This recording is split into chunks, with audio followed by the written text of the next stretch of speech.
Hi friends. A 45-year-old woman presents to her GP with hot flushes, night sweats and headaches.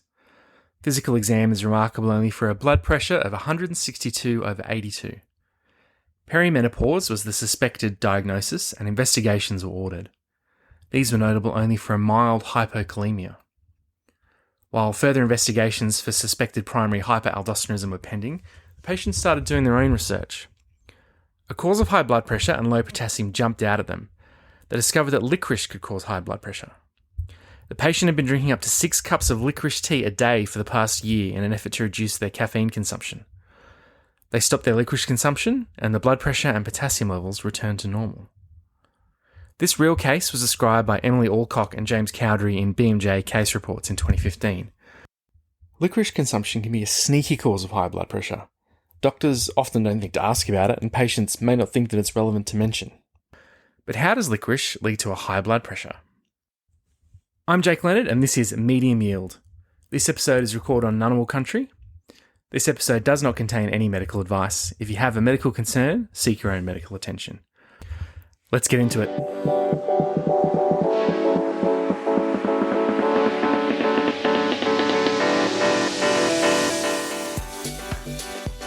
Glycyrrhiza glabra is a herbaceous flowering plant growing to 1 metre tall and native to Western Asia, North Africa and Southern Europe.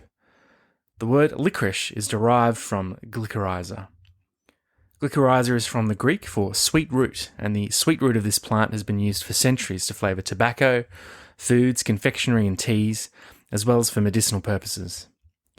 The root contains many chemicals, but the main chemical that gives licorice its distinctive flavour is glycyrrhizic acid, which exists in variable concentrations in the dried root, up to about 25%. Glycyrrhizic acid is also the ingredient that can cause high blood pressure. So how does it do this? Well, it requires getting through a bit of dense biochemistry, but bear with me for 1 minute and 9 seconds and I'll summarise after that. First, some background. Cortisol is a stress hormone produced by the adrenal glands. It has many roles, which include sodium and potassium balance at the kidneys. The active chemical cortisol is converted to the inactive cortisone by the enzyme 11-beta hydroxysteroid dehydrogenase 2. When somebody chronically consumes a large amount of licorice, glycyrrhizic acid is converted to glycyrrhetinic acid by intestinal bacteria. Glycyrrhetinic acid inhibits the 11-beta hydroxysteroid dehydrogenase 2 enzyme, which leads to less conversion of cortisol and therefore a higher concentration of cortisol at renal mineralocorticoid receptors. This leads to increased sodium resorption and increased potassium excretion, and the sodium resorption leads to a higher concentration of sodium in the blood, which then leads to hypertension. Technically then, glycyrrhizic acid doesn't just cause hypertension, it causes pseudo-hyperaldosteronism.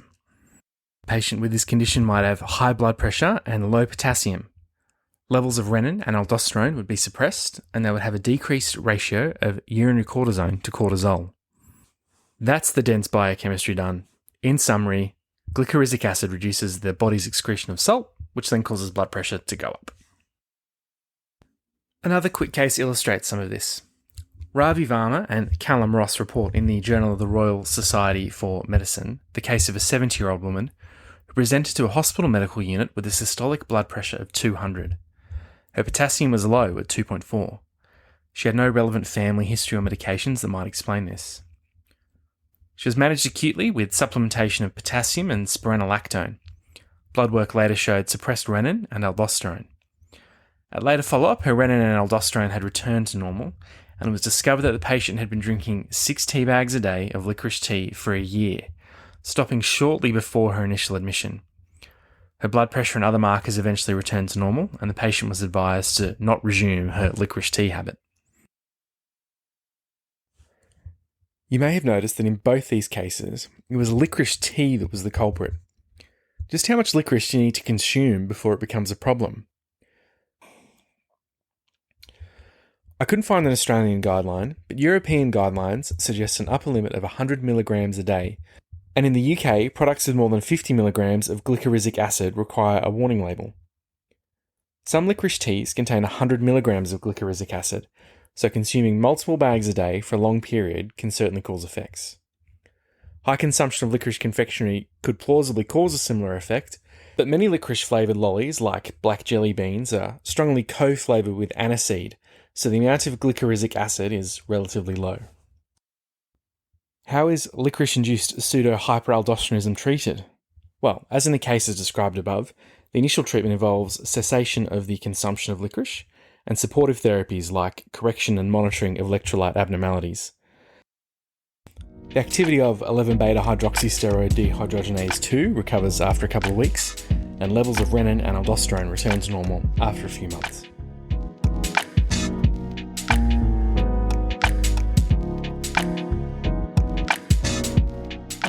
Much of the detail for this episode was taken from the 2 case studies mentioned, and other sources are referenced in the show notes. Thanks very much for listening after a long break between episodes.